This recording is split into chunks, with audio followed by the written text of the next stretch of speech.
महाविकास आघाडीची बैठकीच्या बद्दल मला माहिती नाही, परंतु माननीय पक्षप्रमुख उद्धवजी ठाकरे साहेबांनी मुंबईसहित महाराष्ट्राच्या ग्रामीण भागामध्ये दौरे करायला सुरुवात केलेली आहे। काल मुंबई ईशान्य मुंबईमध्ये झाले, भांडूप आणि घाटकोपरमध्ये, उद्याच्या 27 तारीखला वाशिम यवतमाळला आहे, वाशिमला आहे, हिंगोलीला आहे, त्यानंतर परभणी आहे, धाराशिव आहे, शिर्डी आहे, हे सगळे मतदारसंघ आता पिंजून काढायला सुरुवात झालेली आहे। सहा खासदारांचं प्रकरण घडल्यानंतर मग उद्धव ठाकरे बाहेर पडले की काय? असं काही नाही, उद्धवजी ठाकरे बाहेर पडले, त्यांचा नेहमीच असं सातत्याने संपर्क चालू असतो, परंतु ज्या ठिकाणी गद्दारी झालेली आहे त्या गद्दारांना खऱ्या अर्थाने पितृत्वाचं आधार देण्याचं काम ज्या उद्धव साहेबांनी केलं, त्यांच्याशी बेईमानी ज्या पद्धतीने झालेली आहे त्याचा वचपा काढण्याचं काम आमच्या त्या ठिकाणचे शिवसैनिक आणि मतदार तर करणारच आहेत। त्यांच्या भेटीसाठी माननीय पक्षप्रमुख उद्धवजी ठाकरे त्या मतदारसंघामध्ये जाणार आहेत। पण याला उशीर झाला असं वाटत नाही, कारण शिवसैनिक पक्षासोबत आहेत, लोकप्रतिनिधी गेले तरी शिवसैनिक पक्षासोबत आहेत, त्या शिवसैनिकांना बळ देण्याचं काम कुठेतरी गेल्या नाही, पक्षप्रमुख नेहमीच शिवसैनिकांशी त्यांचं जे जोडलेलं नातं आहे ते कुठेही कमी झालेलं नाही। काल सुद्धा भांडुपला तुम्ही बघाल अथांग जनसागर जमला होता आणि घाटकोपरला सुद्धा तसंच होतं।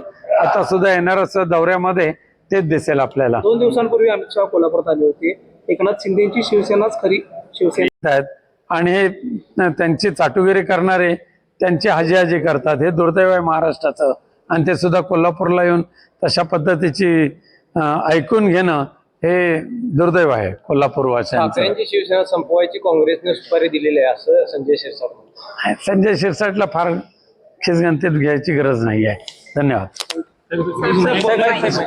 बाजार जो आहे गाढव बाजार म्हणा पाहिजे तर, त्या गाढव बाजार आता त्यांनी भरायला सुरुवात केलेला आहे आणि त्याच्यामध्ये खरेदी करणारे आणि खरेदी करून विक्री करणारे आणि खरेदी करणारे हे दोघे अत्यंत निर्लज्जपणाने या घोडे बाजारामध्ये सहभागी झालेले असतात। या सगळ्या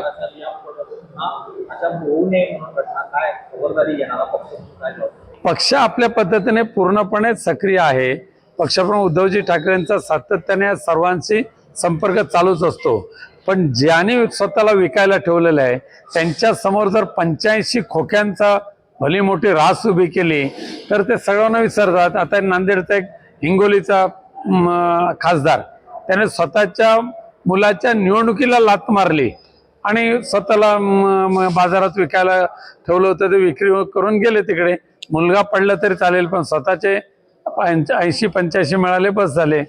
अशा प्रवृत्ती ज्या ठिकाणी राजकारणात आल्या आहेत त्या ठिकाणी काय आणखी पुढे सांगणार?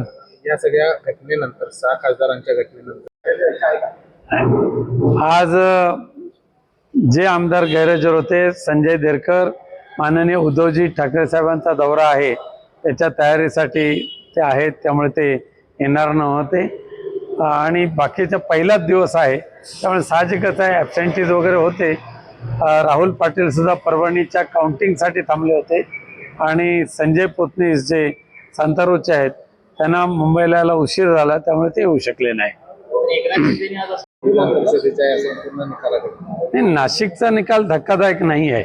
उमेदवारी देताना ज्या पद्धतीने पैशाचा मातब्बरपणा ज्याच्याकडे आहे, पैशाचा खजिना ज्याच्याकडे आहे, त्याला उमेदवारी दिल्यानंतर एक गीतेंसारखा निष्ठावंत आणि ज्याला एक आत्मविश्वास आहे त्याने या निवडणुकीमध्ये सहभागी झाल्यानंतर त्याने जो अपेक्षित निकाल आहे तो मिळालेला आहे। त्यामुळे ज्यांना धक्का बसला त्याने पुन्हा गीतेनं आपल्या पदरात घेतलं आणि ज्यांना उमेदवारी दिली होती त्यांना लाथ मारून आकलून दिलं।